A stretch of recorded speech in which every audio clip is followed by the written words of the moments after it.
This is broken. Gotta give it a second before we actually get started. Sorry, peeps who are actually live.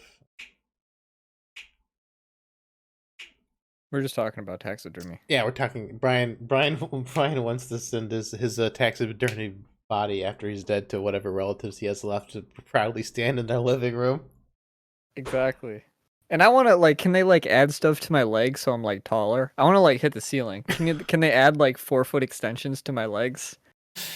Sure, why not? I mean, I don't. I feel it'll let's be be the honest. Theoretically, it is possible to do this. it'll be the future. They can probably do lots of things. Anyway, I feel like we can already do it. welcome to Synthaholics, Oh, guys. This is your host David Duncan, and with me is Brian. Hello. I'm taxidermied. I'm just taxidermied. Brian's dead. This is the taxidermy version of him. Well, then I guess it would still be me, wouldn't it? Yeah, it's still you. It's still Cocaine Bear that's taxidermied out in that Kentucky. Yes. That's where I got the cocaine from, is Cocaine Bear. I don't know how long have we been live for? Have I just been talking about Cocaine Bear and taxidermy this whole time? Well, for a couple minutes, just because I was saying, because just FYI, guys, we're having some technical difficulties with the podcast, so we've been having to do screen grabs instead of the application grab. So I have to give it a minute. I have to give the podcast a minute for things to switch over whenever we go live, so that it's not looking at whatever other thing I have on my desktop. And there's a lot of codes and stuff on there because you're into bank hacking and that kind of thing. So you just have a notepad and it's just filled with random digits, and then it's corresponding what it goes to. I do have a notepad of random digits, but they're for Satisfactory, not for banks. Oh no. Because that's how you play the game. You play the game on a spreadsheet first. But anyway, Brian's got some news this week before we get into our meat and taters. News? Well, there is news. David, I will start with the one you will know the most about last. Mm-hmm. Well, you know a little bit about this one, but I just wanted to bring attention to a company that seems like it's kind of stupid. Monster Energy. So I didn't know this before. I've never actually, just to clear the air here, I've never actually had a Monster before. I did think their brand looks kind of cool, but I've never had a Monster. That being said, I didn't know that they attack video games for my whole life. They've been doing it since for over 30 years. They've been going after brands where monster or monsters is in the title of a video game. They've gone after Monster Hunter. They went after Pokemon when it was called Pocket Monsters. They've gone after a new game. It's called the Dark Side of the Monster's Hand or something like that, and they copyrighted that because they're you have monsters in the title of the name.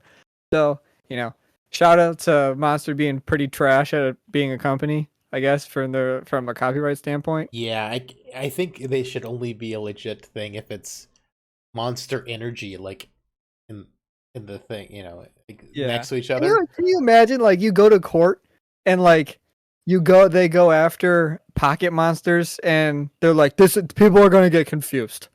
We can't let them have Pocket Monster as a name.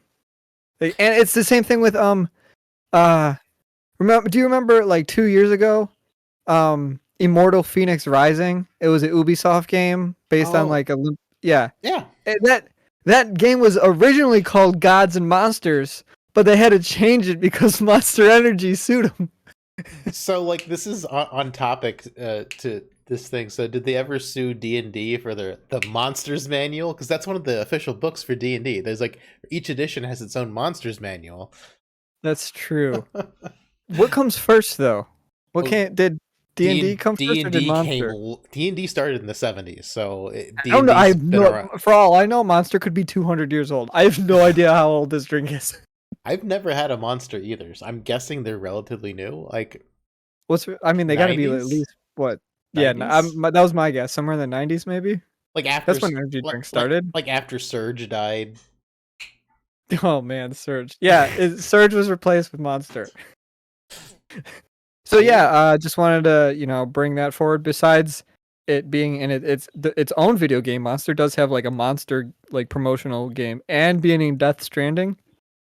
Kind of a crappy company for copyright issues, I guess. If I ever make a video game, I will 100% put Monster in it just to ruffle some feathers and get some free PR because I know they'll attack it. That's a good idea. Sure, I'll change it. Even That though, wasn't originally the plan anyway. and also there are no monsters in this game. We're just put monster in the title for funsies. Yeah, it's just there. It's just there to get some free promo. That's all it's there for. You got to play the game. Yeah, why not? Big Right? brain. Second piece of news, David. Second piece. Mhm. It's rumored that there will be another Sony handheld. What are your thoughts on another new Sony handheld? Would you buy it? Would you consider it? Now that we have probably the Switch, the second edition of Switch is probably coming out probably next year, maybe later this year, something like that. We have the Steam Deck. We have there's another company that's making like a handheld that's pretty powerful. I think it was Asus is making one. Microsoft's working on it. Well, what do you think, David? Would you buy this? That's a hard wait and see, because Ooh. the PlayStation Vita looks so cool, and then like Sony made one game for it, and like some third parties made like a couple games for it, and then poof, that was the PlayStation Vita. That was really sad. System as far as like software support, and I was just baffled. Like they spent so much time marketing this. I remember E3, the thing that's dead now. E3, they showed it off at E3, and it was a really cool, neat little handheld, and then it just got no support at all. So it's a hard wait and see. And then they started like blaming like third parties and other people. I'm like, well, you're the first party. You should have been making more games for this thing yourself if you want other people to jump on board. You gotta have games to sell hardware. You can't just put out a piece of hardware and like people gonna buy it. There's no games for it. There's no reason to buy it. And yeah, it's And now we're here. it's a hard wait and see. Like if it's a PlayStation 5 analog, like if it's just like a portable PlayStation 5 and you can if you've got like a cross save thing, that would be a lot more enticing than if it's its own platform. Sure. I don't know. I don't know what I don't know. All I know is that it's in the oven. We don't know if it's gonna ever come out or anything, but it's rumored that something like that does exist. Um, Yeah, what about I are think you I don't know. It interested in seems it? like all these consoles are switching towards having a handheld type of thing here. Did the Switch inspire something? Oh, Well, I guess that's probably been a lot of companies' goals.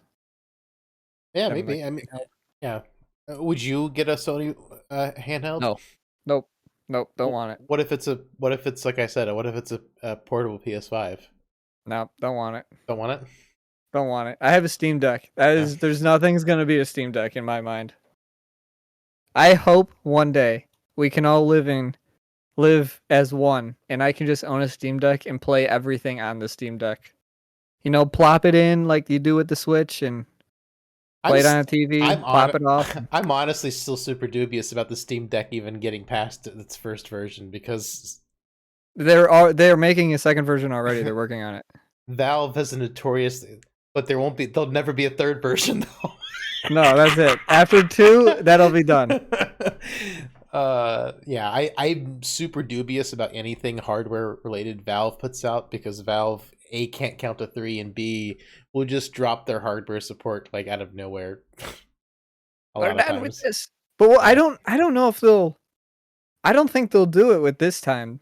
The Steam Deck is selling like super well. Their Yeah. other hardware stuff didn't sell like the greatest, so we'll see how it goes. But this is selling like it has a couple million or a couple million units sold for a brand new, console to market. A couple million is nothing to shy away from. I don't think. I don't Yeah. know how many. I don't know what an expectation would be, but Yeah, it's not bad. It's not bad. yeah. I, I mean, I don't know. I'm still on the fence for Steam Deck. I mean, we'll see how it goes, but I'm definitely on the fence about that one as well. So you're on the fence. I will say, as someone who has one, has been and uses it, I would say it's amazing. It's pretty cool. You can kind of do whatever you want with it, and I like being able to do whatever I want with things. For instance, playing Breath of the Wild on it. That's kind of cool. Now I can play at like a nice resolution with some nice FPS. Remove all that fog so everything's not blurry because The Switch couldn't handle it. You know, Mhm. get rid of the weapon break-in so weapons no longer break. You know, there's a lot of good things to be said about it. The Switch, the Steam Deck just elevated the Breath of the Wild experience. Oh, it made it a 10 out of 10 instead of a 7 out of 10. Very good. Exactly. Very good. Very good. So, Mods. the last piece of news that you kind of spoiled a little bit when you said E3. E3 is canceled. There's no more E3, David. Does that make you sad? We talked about this last time, though. Did we? Mhm. Okay. Well, I want to talk about it one more time. Okay. Goodbye, E3. We got to pour one out. We're pouring one out for E3. Bye bye. Bye bye, E3. Can you imagine if you just start actually pouring everything all over your computer and keyboard? It's like, yeah, that would be bad, but no. Oh man. But yeah, goodbye E3. Anyway, Goodbye, I forgot we talked about it last time. We did. So Ryan blanks. Actually, I do have a piece of news. Ooh. Apparently, Peacock, of all Ooh. places, I guess because it's owned by Universal, which I guess makes sense considering Universal made the infamous Oh. Doom movie Wait, what? with Doom the movie with Carl Urban and The Rock. Remember this, Jim? Yeah. Where are you going with this? Apparently, they're making a Doom television show Really? for Peacock. Oh. Oh no. That's not gonna be good, right? Like this is low expect. This is gonna be like the Halo show. Well, considering the both times they tried to make a Doom movie, they made one. Like I said, Universal made one and went to movie theaters. There was a second one made that went straight to Netflix. Both some of the worst movies ever made. And I don't think you can really make a movie like based on that. I don't know. There's not really a story or There's anything. I guess they're other than demons just come out. Like I mean, you could make I don't know. Like you know what? Just make the movie exactly like the game. Just have somebody like spawn in a room and then the guy just has to run through each room and just fight a bunch of demons and then call it a day. Make that a movie. I bet you that's better than anything that they could come up with. well, no, but it's a TV show apparently. So like it's Yeah, each episode is a new room. 15-minute episodes just for clearing like each room. Yeah. You don't think that would do good? I think that would do obviously you'd add more than just like shooting guns and whatever, but like sometimes you'll get hit and you'll be like, oh, and you'll shoot this. Oh man, I could do this. I could make a Doom movie. Hire me. I'll make a good one. Yeah, and then I think also they're talking about I saw something else yesterday also talking about more remakes. Talking about a RoboCop reboot, a Legally Blonde reboot, and some other stuff. Like it's just like, oh my gosh, like can we not do anything original? Like No. We can't. No, not anymore. We're in the dark ages of media. Why are you gonna make these things so much worse than they already were before? Because nostalgia. Oh, I can't wait. They're going to be updated for a modern audience. Anytime you see updated for a modern audience, you know it's automatically going to be trash. Exactly. if that's in the marketing for it. Because Lord of the Rings was made for a modern audience. Wheel of Time was adapted for a modern audience. Yeah. Marvel, Well, all the Marvel movies are made for a modern audience. we're modern people in this modern day. No, I guess we're not because we don't want all the modern audience crap. Speaking of that kind of modern audience thing, I don't know if you've seen this or not, but I prior to podcasting, I did watch the Ahsoka trailer. Did you watch the Ahsoka trailer? I did. Are you excited? No.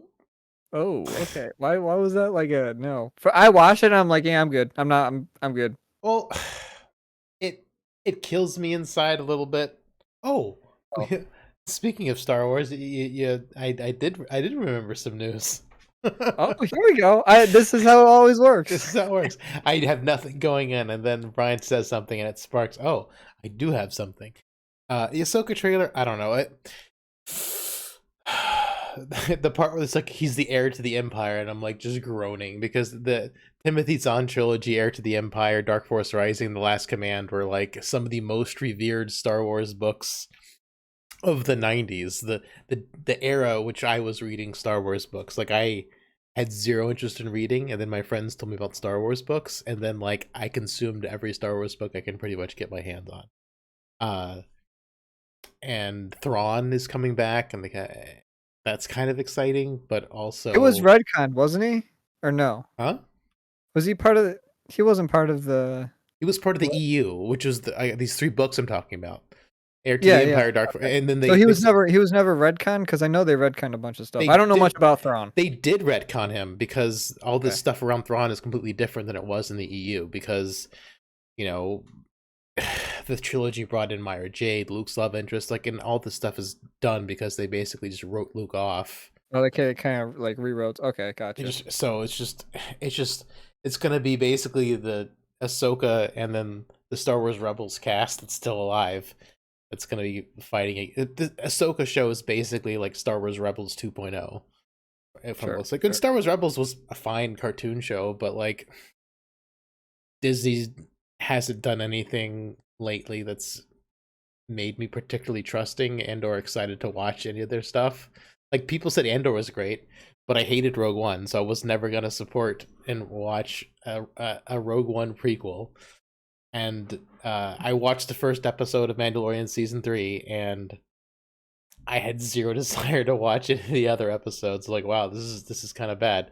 It's like Book of Boba Fett like nosedived. It killed all the momentum for Mandalorian, and it like Oh. basically like undid the entire season 2 arc. You know who's worse than Jar Jar Binks? Kathleen Kennedy. Well, I mean that's in the Star Wars world.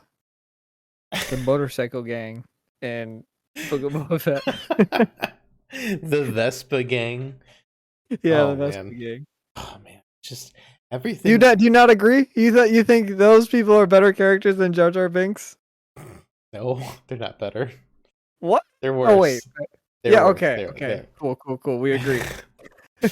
I mean everything Star Wars is so cringy Everybody lately. hated Jar Jar Binks until like 2019 when they really took a start when Star Wars as an IP took a nosedive Somehow Palpatine returned again again. and Still. again. Oh Oh man. man. Okay. Well, if I do, you had. Are you get? Did you get? Do you still have news? 'Cause I thought of. I can think of another Star Wars thing. Unfortunately, they announced 3 new Star Wars movies. Yeah. Although, I mean, Kathleen Kennedy announced Star Wars movies, and then they never happened. So who knows? But Ray is back as Ray. How much money do you think they gave her? Do you think they gave Daisy Ridley a ton of money because she like it was one movie came out and she's like I don't want to do this anymore. So then they gave her more money, and now she said I'll never play the character again, and now she's coming back. You think that's because A, they gave her more money, or B, she couldn't get any more acting roles? Oh, it's definitely B. It's absolutely B because her career, Star Wars wrecked her career. She has barely been in anything, if I at can't think of all. anything she's been in. Like, I mean, I'm sure there's something on IMDb, some indie thing somewhere probably that she's been in, but But no big movies. she's not been in anything big since Star Wars, and she's probably at this point just desperate, and so she's Well, like, I mean, she's probably she doesn't need to like work anymore. I'm sure she has like an ungodly amount of money. but she probably wants to. I mean, she's young still. She probably wants to Yeah. be doing acting and like furthering her career, and you know, maybe she's hopeful that the script won't be a giant piece of garbage for this next film, and maybe people will approach her for new roles if Yeah. she can be in a big movie with not a garbage script. But The problem is but the way her Disney and Ray, Lucasfilm. the character, is bad. That's probably a hot take. I don't know. I'm sure there's people out there that'll say like Ray's a good. I have seen a YouTube video of like it was like a snippet of a podcast where they're like Ray wasn't the problem, and then that's where I turned it off because I was like was not a character. She just was. I'm as strong as I need to be to win. She never learned a thing. Never had fought really adversity. She never got better. She was always the best from the very beginning. Yep. Like, she knew the Millennium Falcon better than Han Solo, and she'd been in it for a total of 5 seconds. Yeah, Like, yeah. it's So, just this eye-rollingly stupid stuff. yeah. And it's not Daisy Ridley's fault, just like it wasn't what's her face who played Rose Tico. Like, it's not these people's fault.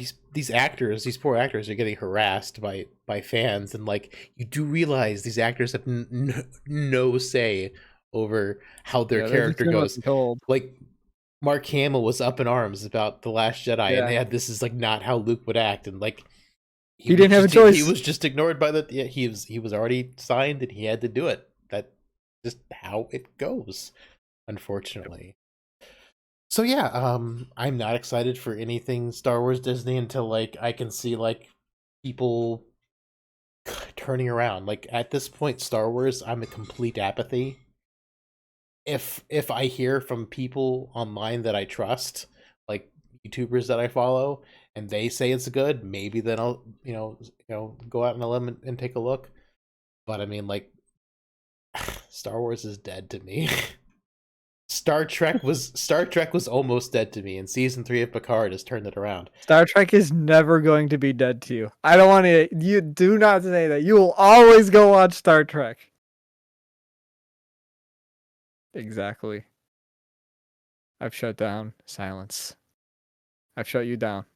Well, I mean, I was close to apathy with Star Trek. I was very close because Alex Kurtzman was running into the ground. Like, I won't have apathy for old Star Trek because the old Star Trek I still love.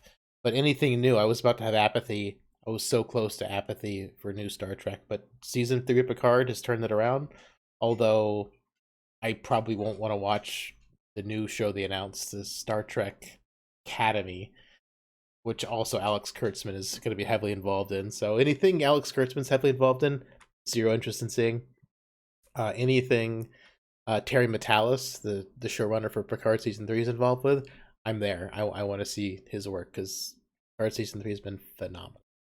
Whoa. Yeah. Alrighty. Yeah. So let's get into meat and potatoes. This was a long news segment. Meat and potato. It just kept going. It just didn't stop. It just didn't stop. At the beginning, I had nothing. Then Brian kept saying things that kicked my brain into gear. Hey man, we're getting that engine going. So, our topic this time, if it's not just news, it's the D&D movie. David, D&D Honor Amongst Thieves.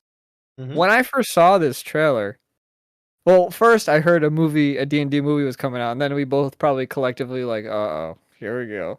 And then the trailer came out, and we were both like, oh, okay, this doesn't look too bad. Yeah. A second trailer, you hear some news, you're like, oh, this is still looking pretty hopeful. This is still not looking like it's going to be bad. And the day came. And we're not exactly like on topic here. We're topical. This movie came out what, like 2 weeks ago, 3 weeks ago. I don't remember when I saw it. So, David, we're a little late to the party. We didn't review this as soon as like the day it came out. But what would you give D&D Honor Amongst Thieves? Give me that number. I'm gonna say I'm gonna give this movie a solid 8. I thoroughly enjoyed this movie. It's not perfect by any stretch of the imagination, but I had a good time. The old D&D movie from the 90s was abysmal, and it was like a weird time travel thing, or they just get sucked into the world of D&D or something. It was just bizarre and dumb. At least this was like a legit D&D story, and I had a lot of fun watching this. So what about you, Brian? David, my rating for D&D Honor Amongst Thieves is also an 8. You copied me. I already had an 8 picked out. I also enjoyed this movie. There's a lot of Easter eggs to new D&D and old D&D. The characters were fun. The story was kind of silly. As D&D goes, it's not serious. They didn't take it seriously. Things happened that were funny because that's how D&D is. And it just felt like they were having a good time. Chris Pratt at the beginning of the movie, when you're at the movie theater, they're all sitting at a table, and he said, "You're a movie hero," and I took that to heart. Chris Pratt told me I'm a movie hero, or whatever. What's the guy's name? Chris Pine. Chris Pine, yeah, that guy, Pine Tree. He told me that Captain Kirk from Star Trek. Yeah, he told me that I'm a movie hero for going to the movie theater, and you know what? I'll never forget that, Chris Pine. Thank you. So I give it an 8. It was just a fun time. It was actually. Like normally movie theaters when I go to them now, they're kind of like empty. This was like not like empty. There's some people in there. Well, unfortunately, the movie isn't doing great in the box office. It's Oh, it's not probably not going to make enough money. I think it's only made like 100. We're like going on to its third or fourth week now, I think, and something like that. it's only made like not even its budget yet. It was budgeted for 150 million or Oh. 151 million, and I don't think they've Is that made it domestic or worldwide? worldwide. I think, and they're not even at that Oh. yet. Last I looked yesterday before I went and saw the movie. I think they were like 120 something. It might have been an old article, but I want this movie to do. I hope this movie I does want there well. to be another one. I definitely want there to be another one. And I remember hearing some article or reading some articles saying that if they make a second one, they were kind of hoping to have Dritz in it, which Dritz is one of the famous dark elves from the books, the D&D books, like the novels, not necessarily the player's handbooks or anything like that, but the Yes, novels. they're very, very big books. Yeah. If you're curious, I have them. So so I mean I would love to see a sequel to this movie, especially one that's just set in the D&D world, and it's just it is what it is, and it's great, and I really liked it, and like the movie does a really good job of like kind of like doing like real life D&D, because you've got like our hero starts off in the jail, and then like he's trying to give his backstory to the council to like for his pardon or whatever, and it's kind of like what you have to do for D&D. Kind of like you choose like a backstory, and like a general, and then you kind of like trying to flesh it out a little bit, like what's your motivation for your character in the game, in the game, like Sure. who you are. So like it's just kind of fun that like the movie is kind of like doing it for you. So the beginning was a little bit slow, but I understood why they were doing it, because it's like total reference to the game.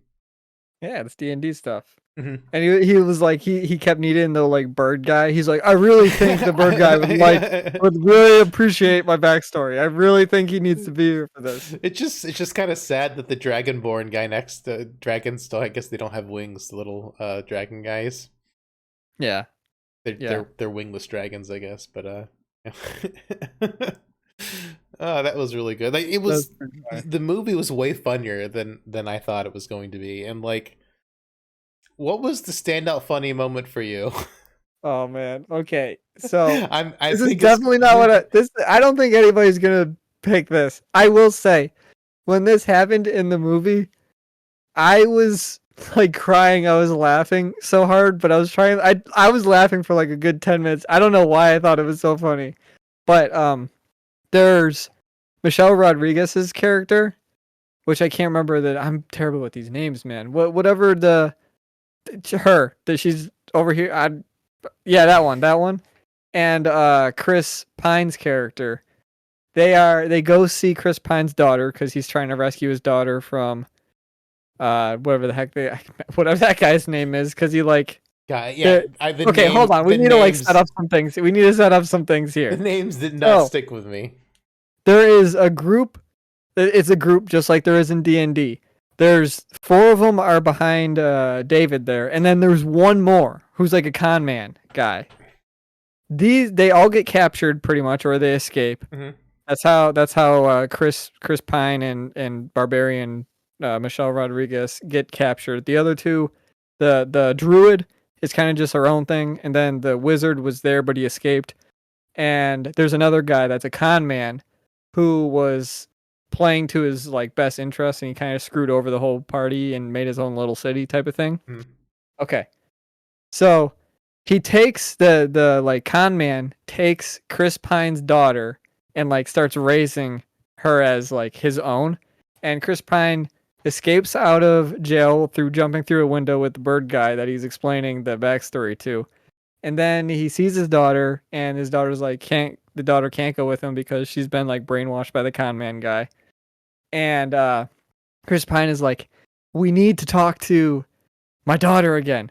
And then Michelle Rodriguez says in like the most monotone voice, we could shoot an arrow through the window and put a note on it. And then Chris Pine says, we can't do that. That's dangerous. He's like, that's just a risk we're going to have to take. And I thought that was like the funniest thing on the planet is like, okay, and we can just walk into the castle and request to talk to my daughter, and that's totally fine. We can totally do that, but we're gonna use the alternative: shoot an arrow through the window with a note on it, potentially hit her, so she can read the note. I thought that was so funny, man. That was so funny. Was it funny because it's a Monty Python reference to the Monty Python and the Holy Grail, where the guy in the swamp castle shoots a letter out the out I the mean window with an that arrow could on be it? that could be part of it, It but is. I did think that was that. I mean, the movie's full of references to other movies Yeah, and D and all that. So there's tons of Easter eggs in this. it hits Lancelot's Yes, guy. Message for you, sir. I have a message for you, sir. He's But got yeah, an arrow sticking out of his that was chest. probably my.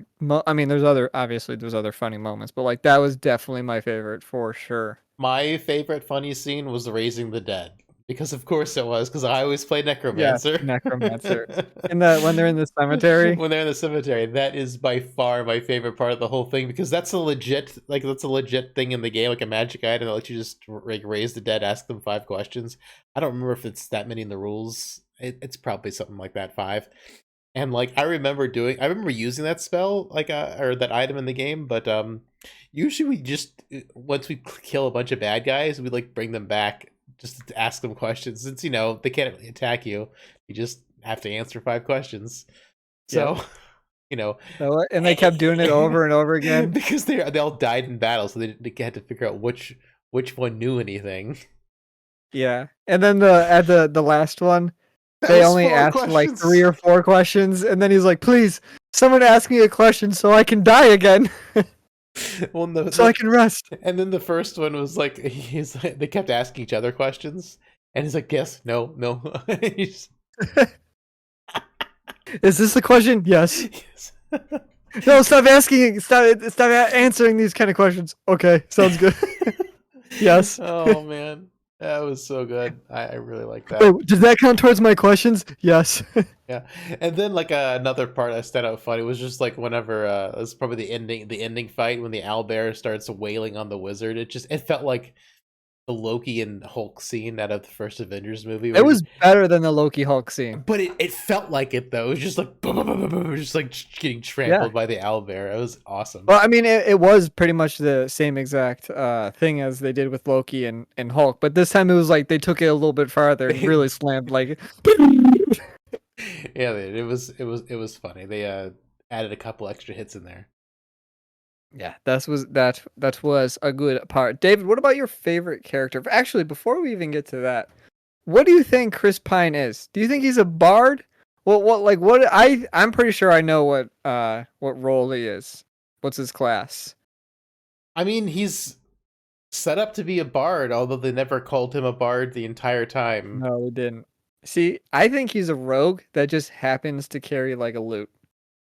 That's what I think he is. But I think he's a rogue. but he's not. I mean, like they're all thieves. Like the barbarian's a thief, the mage is a thief. Like Yeah, but we know for sure that she's definitely a barbarian. He's definitely a wizard, and she's definitely a druid. yeah. We don't ever get full confirmation on what Chris Pine is. We don't know for sure. He's just like, I'm the plan guy. Well, I mean, I think he's definitely a bard, because he's inspirational, and like that's basically what bards do. They provide inspiration, and they kind of like make the party want to go on. Like that's like their buffs or whatever they give. They're inspirational through song or through speech or whatever, and that's what he was. He was very inspirational. Rogues aren't necessarily inspirational, so I would lean to him. He had a high charismatic. Yeah, Yeah, he put a lot of points in there. yeah. He put a lot of. He had a very high charisma score. Yeah, exactly. So I definitely think he was more of the bard side. I mean, maybe he multi-classed in bard rogue, but I mean, like you don't really have to, since like bard is a type of rogue technically. It's under the same subset. It's under the same subset. But yeah, I was a little bit disappointed that his class was like kind of vague. They didn't. Maybe they were Do you think they were planning on revealing stuff for him, and if they were able to make a second movie? I don't know. Maybe it's everybody. really I mean, truly, everybody else is very clear in what their abilities are and what they're doing, except for him. He seems to have no abilities. Like he's like Yeah, I mean, Michelle Rodriguez's character fights for him like the entire. Like, he has zero fighting skills at all, so it's we don't he know. put all his points into charisma. And he's not even he's really got that great at it. he's he's got no. Maybe he's just not high level. I don't know. The He's a tiefling, low level. the tiefling druid was really cool. Like seeing all the different things she turned into. I don't She know was if my favorite character. she was. I think she's my favorite character, yeah. I'd probably have to agree because she was by far the most interesting character, and like Yeah. the wallop she gave to the red maid, the red wizard at the end was Yeah. I'm not gonna lie, very good. her turning into an owl bear was definitely one of the highlights of the movie, so that might have a contributing factor. It But just like it just it's just kind of sad that the D&D movie that was made back in the 90s was so bad. It it was honestly just too early to make a high fantasy D&D type movie. There was no way it was gonna look or be good. And we're now at the level of, I mean, I guess probably not now, but ever since the Lord of the Rings films Peter Jackson made, we've been at the level of technology where we can make a realistic enough looking D&D world in a movie. yeah. So it just I'm sad. I feel like that old movie kind of like has kind of tarnished the D&D name from a Well, when did because nowadays movie D&D perspective. kind of like more of a it's more of like an accepted type of hobby. Like when I was a kid, or when you were a kid, D&D was like, Satan type of stuff going on, and that narrative has definitely Dungeons and Dragons, Satan's game. yeah, that narrative has definitely switched over the course of the past couple years. D&D is definitely more of a positive thing to do. Like it's more popular than it was, at least. I don't know. Yeah. Well, I mean, like Otherwise, they made another movie. it's always been popular, I think, but it's just it's still just niche for whatever reason. It's still just extremely niche, I'm guessing, because otherwise I would have hoped to see a much better, turnout at the box office. Uh, Yeah, it seems it's weird though, because it's like it does make a lot. I mean, it's not. This is not like a new. This is not like a new thing. D&D's been around for a while it's now, been and it around since the makes a 70s. lot of money. D&D, the tabletop game, it makes a lot of money. It's a $1 billion company or IP or whatever, but for some reason, it seems like it's And the niche games are somehow. popular. You and I and Kaylee are all looking forward to Baldur's Gate 3. Yep. We hear them mention Baldur's Gate like, "Yes, Baldur's Yeah, they do Gate." mention Baldur's Gate. Never. Yeah, that's not really. That's how it's like. Yes. Yeah. Also, when they're putting the party back together and they go into the show house or whatever, where the mage is doing his really bad magic tricks, but Yes. he's stealing everything from the people. I'm like, oh my gosh, this is exactly what happened in every place we went to in Divinity to Original Sin. I literally said that to Kaylee in the middle of the movie. I'm like, oh my gosh, this is exactly what it was like. You guys, It is exactly what I would do. It you was and like, okay, go talk to everybody, and as you're talking to them, I'm going to steal everything. it's like you and Kaylee stealing everything, and I'm like, oh my gosh, they're gonna come after us. Oh man, That is what happened. it was a lot of fun seeing like, oh, like this is exactly what it's been like. It didn't feel like this movie was made by like a room of like suits, like a boardroom. This felt like it felt like they played like a D&D campaign, and then they're like, okay, let's make a movie based on this campaign that we just had. That's what it kind of felt like, more than just like, because normally, you get your writers and they kind of like, okay, I'm tasked with writing the Halo show. I don't know anything about Halo, but he's a sci-fi guy. This one, it felt like the writers they got for this show is like, okay, we're all into D&D. How do we make like a good story for D&D? And it's obviously it's not the most perfect story, but as far as a D&D like session would go, this is pretty accurate. Yeah, it's just a kind of a generic, fun fantasy story, and it's a legit D&D setting. That's the thing. Like, we had the lovely gelatinous cube behind our tiefling here. Yes. Like, unfortunately, I guess they were dead gelatinous cubes because they just kind of sat there. They didn't like attack. They just Well, you had a mimic that they were there attacked. as yeah. We had a mimic attack. We had a sludge dragon that was really cool. There was a I lot guess of it was cool a stuff. green dragon that was killing all the army guys who were eventually Dead. raised by Chris Pine. Yes. Yes. What did Awesome. you think about the? Because I know you're big on this. The runtime. Do you know how long this movie is before I dive into It's that? 2 hours and change. Okay, yeah, it's about 2 hours 15 minutes. Did it feel like 2 hours and 15 minutes to you? Yeah, Okay, it felt like 2 hours. Did it feel long? a little bit, but it wasn't awful. Like the It first wasn't. It wasn't Venom. the first 30 minutes were a little bit of a chore, but I understood why they were doing it. And then like the movie kind of picked up like when the action scenes started happening. Like Sure.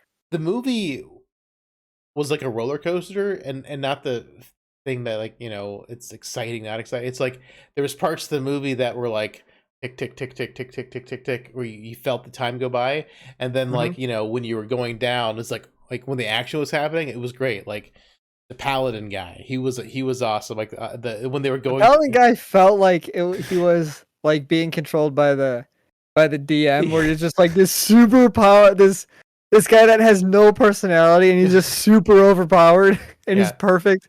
Look at him, he's feeding a cat or something. we He pulled was like this it. perfect person. Yeah, it definitely felt like that because he was way too powerful to be like a player character. Yeah. But it was fun. Like the entire Underdark sequence was amazing. Having like the portal staff, the hither staff, and then the giant fat dragon. It's like, what did he do? Eat his old lair? I don't think I've ever A seen fat dragon. anybody in any median where they've decided like let's just do a really fat dragon. It was fun. they Yeah, that it was that just a good time. that entire sequence was great. Like, put that against the sequence. Ironically, it made me think of Mythica and the Wheels of Tomorrow or whatever it was. The scene where they're trapped by their ogre inside the little like spider den or whatever. Like, Yeah.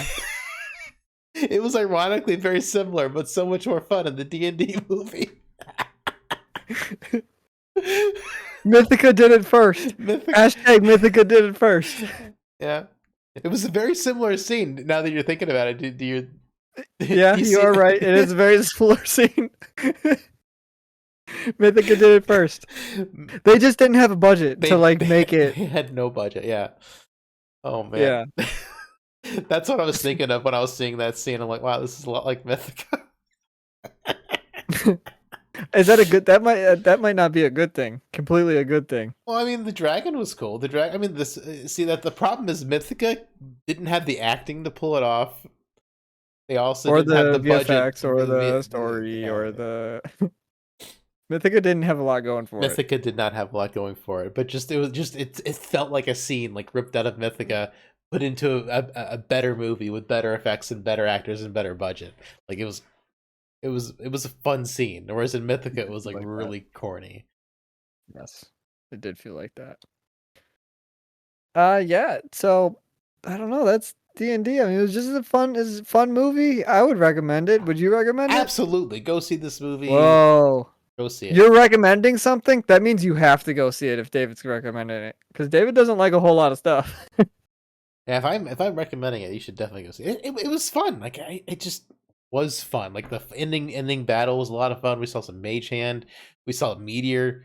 That's a high level. It's a pretty high level wizard spell. I'm like, yeah, it was cool. Like if you know D&D stuff, even if you don't, like my wife, like she was worried she was gonna hate the movie because she doesn't know D&D, and she said she enjoyed it after the movie. So I'm like, Yeah. that's Well, I pretty. mean, definitely after seeing the movie, knowing what D&D is definitely not a prerequisite to. No. It's only helpful for getting like the Easter eggs. Like the story is Yeah. simple and straightforward.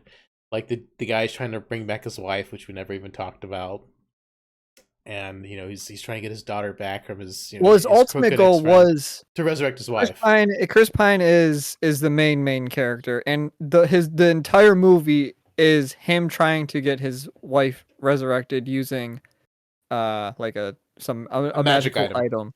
Yeah, and in in the process, he also tries to rescue his daughter, which that ends up becoming the primary goal when since there's spoilers here, when Michelle Rodriguez doesn't make it to all the way to the end, she gets brought back to life with the resurrection item, and no longer can bring his wife back. But he did it for his daughter, which was really. I mean, it's like it made like a nice, touching story where like he was selfish in trying to get his wife back, but Michelle Rodriguez's character was basically his daughter's mom for her whole life. She doesn't know anything else, so Yeah.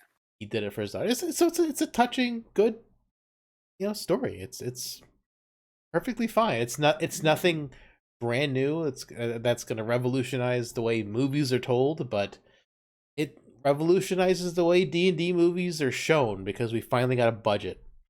We got to see actual D&D like creatures instead of just dragons, because like in the old D&D movie they pretty much just like, we got dragons. It's called Dungeons and Dragons. So we're only going to show dragons. Yeah, so we got a couple dragons in this movie. We got the green dragon, a red dragon, and then like the animated dragon statues. So I guess that kind of counts as another dragon. Yeah, sure, why not? We got tieflings, gelatinous cubes, mimics. We got like there's lots of little creatures that I didn't recognize because I'm not like up on the newest monster manual, maybe or any monster manual for that matter. I haven't looked at my D&D books in a while, and there's like tons of creatures running around. I'm like, man, that's an Easter egg. That's an Easter egg. That's an Easter egg. I just don't know what these things are. There's Easter eggs all over the place. I mean, this movie basically is one big Easter egg. It's fun, and it didn't feel like that modern like garbage stuff that like it wasn't like Girl Bosses Are Us, the movie. I mean, yeah, there are a lot of women in the film, but I mean, like, she's a barbarian. She does barbarian things. She's a rogue. She does rogue things, and then like the wizard is like, he's not sure of himself until he like becomes a man or whatever, and like until he becomes a man. Becomes a man and hits himself. Yes, exactly. And then Chris Pine's character is like a comic relief character. He's just like gets his feet tied up in some rope that he knocked down and didn't realize where he was standing. It's just very like kind of cliche-ish things that happen that are just like Yep. your cliche comic relief type things. But Exactly. fine. Exactly. They make the necromancers bad guys. Such a shame. They're always the bad guys. Why is it always the necromancer? Necromancers can because they're bringing dead people back to life. That is not a positive thing. Of course, it's a positive. Darker. That's no. These were extra bad necromancers. They just turned regular people into undead instead of just bringing back already dead things. Yeah, well, they were extra bad necromancers. And they were extra bad. They were killing people to bring them back instead of just bringing back whatever what was laying around. Whatever's laying around. They just brought back. That's a weird way to think of it. They necromanced and turned alive people into dead people. Yep. But like they're alive. They turned alive people into alive dead people. Interesting take they had there. So yeah. Brain teaser. The one thing that like kind of didn't ring true for me in the just an aside, like the original trailer's the synopsis trailer where they said they accidentally stole something that was like that it was the kind of the plot, but it was kind of underplayed versus like how the original story trailer was told.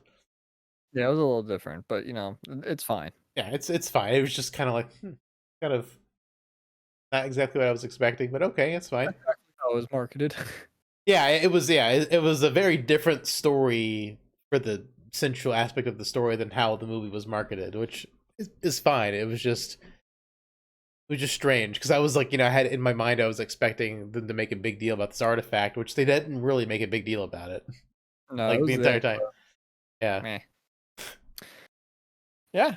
So D&D, go see it. Absolutely, 100% recommend. I want another one. So do I. I need you. I need you to go see these movies. Listen, I funded for all those people that like Avatar out there. I'm funding Avatar too. I went to see it multiple times. I did my part. Now, please, do something for me, and go see D&D. I don't know if people like Avatar as much as you, though, Brian. Yeah, but like, look how much money it made.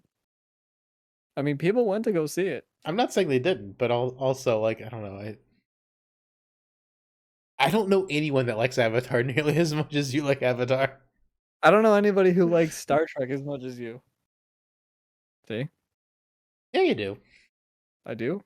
Oh, kind of. Well, you didn't meet them at the wedding, but you'll meet them at the graduation party. Stuart. Oh, okay. Yeah, okay. Well, Oh yeah, I mean, no, you've been on with Stuart, right? yeah. Yeah, we talked to. I haven't like physically met him though. No, yeah, but on the podcast, you've met Stuart. Yeah, you know someone else's. Okay, equal. I mean, it's equal. Okay, fine. Your goal is to find somebody who likes Avatar more than me. Yeah, I don't know anyone who likes it even as much as you. It's gonna be hard to find someone who likes it more than you. Exactly. I guess once I meet James Cameron, then I'll have met the person who likes Avatar more than you. I've met the source of the Avatar. I think that's what it would take, honestly. Gonna take the source of the Avatar. There's gotta be like an Avatar person out there that likes An Avatar super fan, yeah. Yeah, they're gonna. I don't have like posters or anything. Do I? I don't know. You just bought them. You didn't even know. You bought them, framed them, hung them on your wall, and you didn't even realize it. Exactly. But yeah, go see D&D. Email David at synthaholics@yahoo.com because that's an efficient way to get in contact with us. Because don't use the comment section. And if we ever get some emails that are like not spam, maybe we'll read them on the air and answer them live. So, Maybe. I'll read them. Give it to me. I'll read it. There you go, Brian. Brian needs your emails. So please email us at synthaholics@yahoo.com. Anyways, until next time, Dungeons and Dragons, Satan's game. It's going to get you. Oh my gosh. Until next time, guys.